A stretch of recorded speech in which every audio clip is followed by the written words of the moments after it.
x. Okay, and what about the top? How do I have to divide first? Because the top's not smaller than the bottom. So we have to divide first. So let's do that.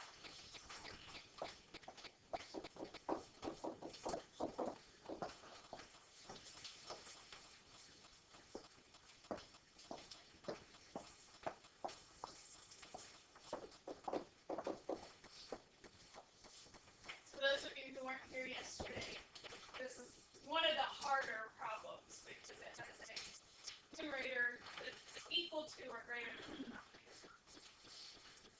So x squared times what gives me x squared? 1.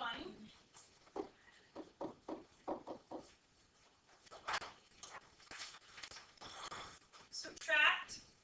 The x squareds cancel, the x's cancel, and I'm just left with -1. No, they don't. 2x. 2x minus 1. Thank you. Does x squared go into 2x?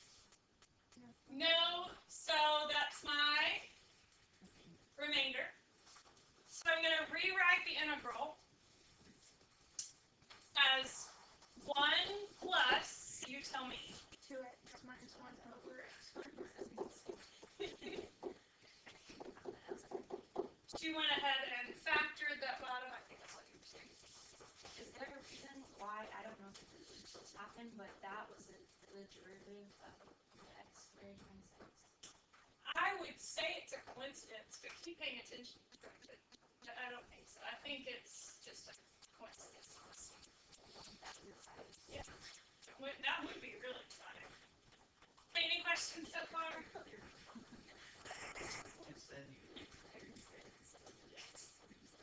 Okay, so now I'm going to use partial fractions. Up until this point, I was just working.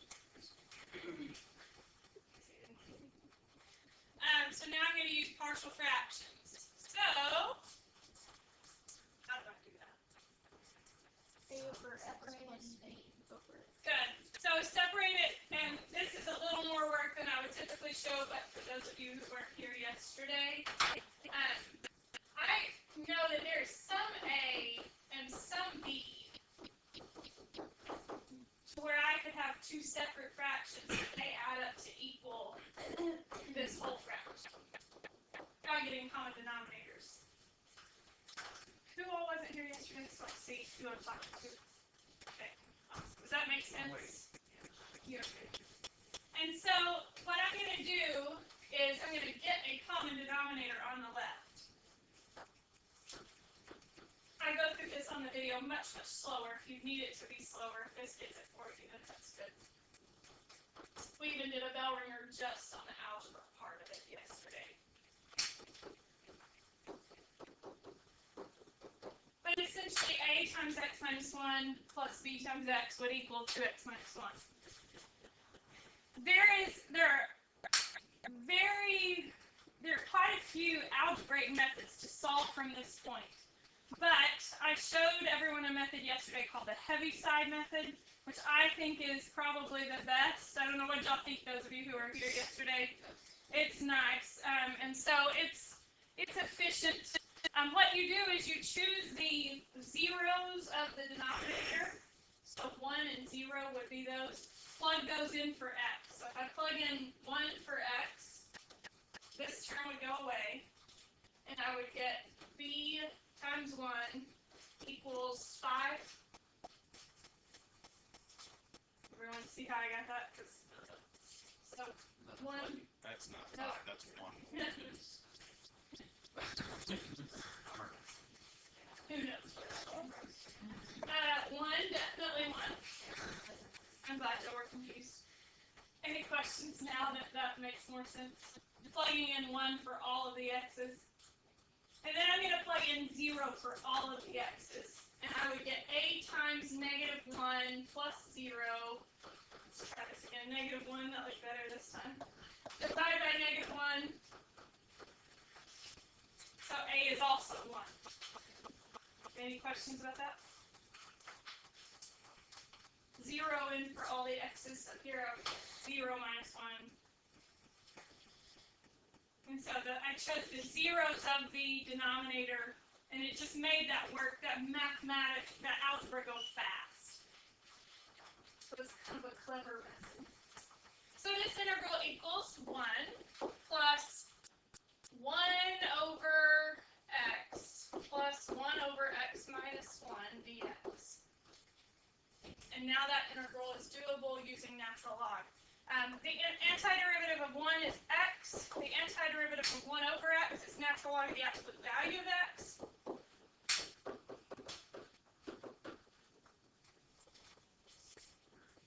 Any questions?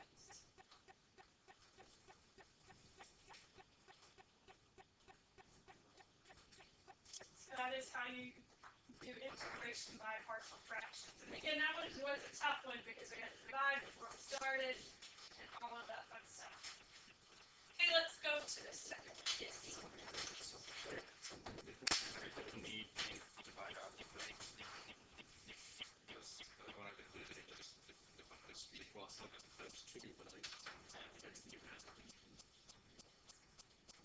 Yes. You can't do this with a square. Oh, wait, which one?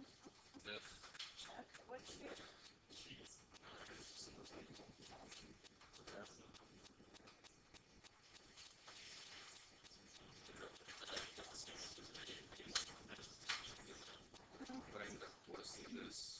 Did you get X in front though?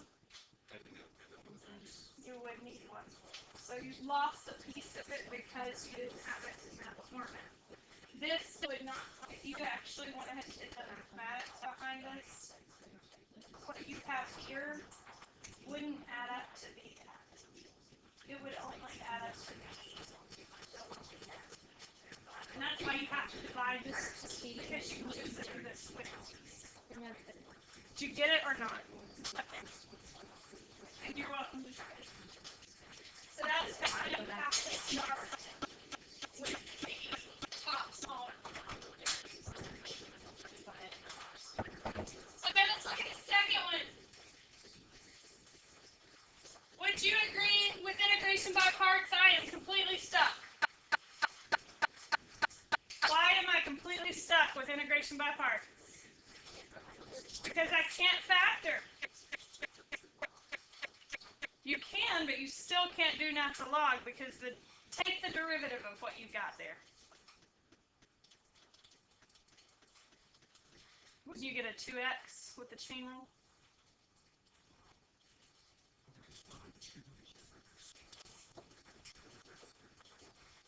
Okay, now, this is not an integration by parts problem.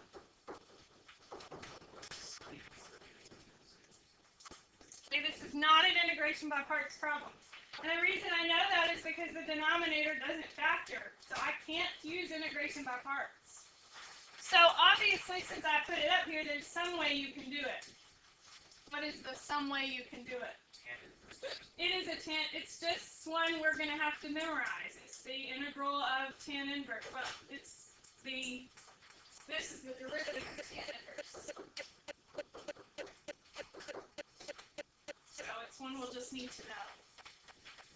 Any questions about that?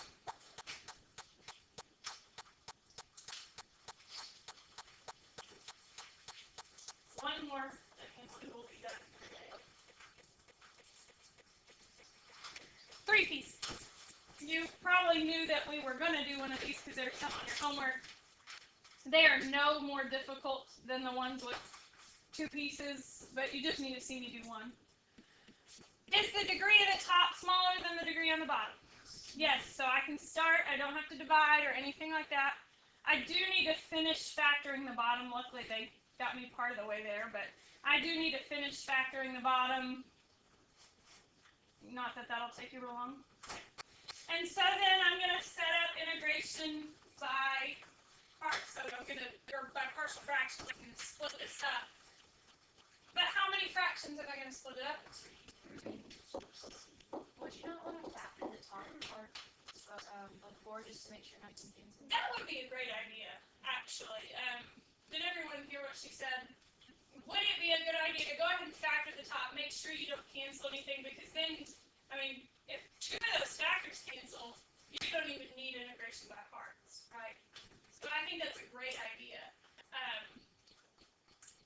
2 factors out. I don't think it factors into to get a check course, a 2 or a 1.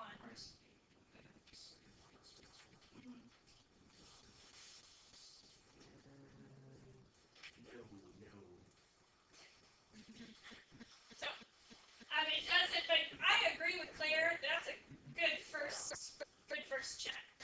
Good call.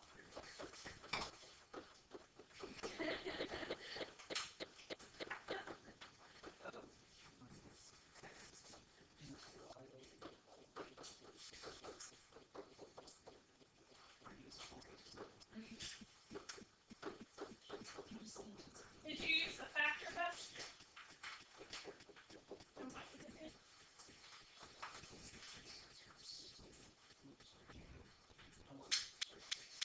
Get all the way down to the linear factors, huh?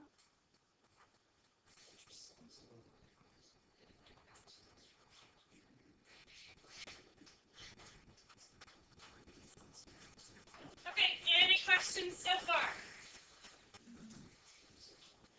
So what we get, if we were to get common denominators, which are y'all getting to where you skip this step, this write it out step?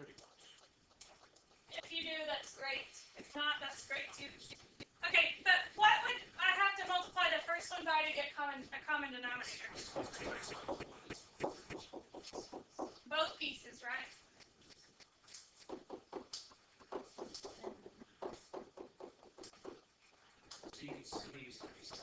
We are still going to use Heaviside.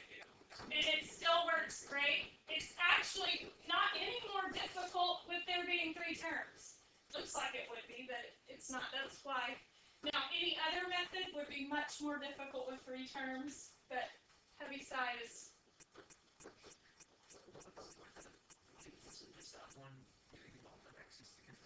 And so in this one, you get all the x's together, you get all the. You have to factor everything in. It would be a system of 3 equations, 3 unknowns. It would be pretty nasty. Doable, but nasty. So I'm going to do the same thing I always do. I'm going to plug in -2 for x first. This time, both the a and the c term go away, don't they? If I plug in -2 in for x. And so I get, I'm plugging b -4 times -3. -2 squared is 4. 4 times 6 is 24. Plus 32 minus 4. Y'all check my work. Y'all should. Since earlier I multiplied 1 by 2, so you have to 1 and got 5. Y'all should check my work. So anyway, this is 12b equals 56 minus 4, 52. 8 times 4. Oh wait, 8 times 2. 8 -2. 8 times -2, which would be positive 6. See? See why you're checking? Isn't it? Okay, and so 36, which is nice because that is 3. Okay, so 1 down. Plug in x equals +2. The b and the c terms both will go away.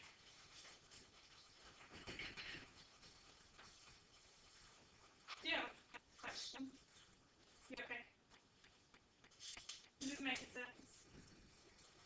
Plug in 2 for x. Both of these terms will be 0 because 2 minus 2 is 0, so both of those will be 0. So I get a times 4 times 1 equals still 24, but this time it would be -16 minus 4. Is that right?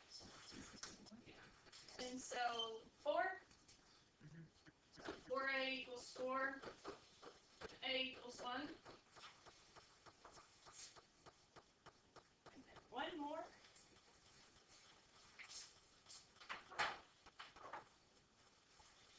I get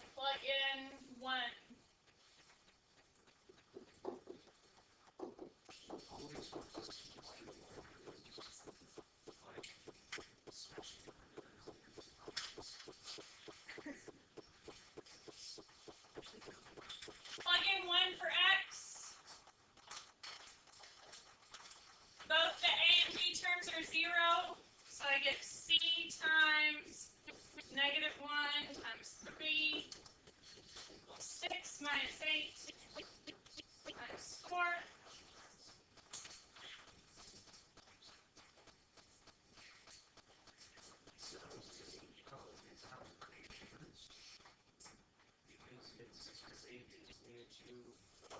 Equals 2. Negative 12 divided by, negative 6 divided by negative 3. Negative 5.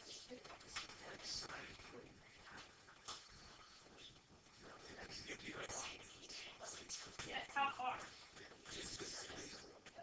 Like there or at? Lower.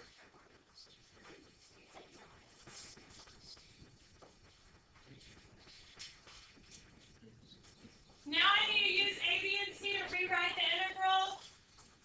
And remember, I used A over x minus 2, B was over x plus 2, and C was over x minus 1. So my integral will be the integral. 1 over, what did I say, x minus 2 was first? Plus 3 over x plus 2 plus 2 over x minus 1 dx. So split it up into 3 fractions. Get the natural log of the absolute value of x minus 2 plus 3 times the natural log of x plus 2. Oops. Plus 2 times the natural log of x minus 1 plus c. Don't forget plus c. Okay, so any questions about that one? So that's how you do 3. I don't know that 3 is any harder than 2 because 1 extra step is already tedious. We know that this is tedious. Any questions about that? all my systems that were acting and like confusing why I didn't want them to active them. How do we do that? Could you do substitution or some other methods? So we'll look at them. Just bring us to me and I'll look at them.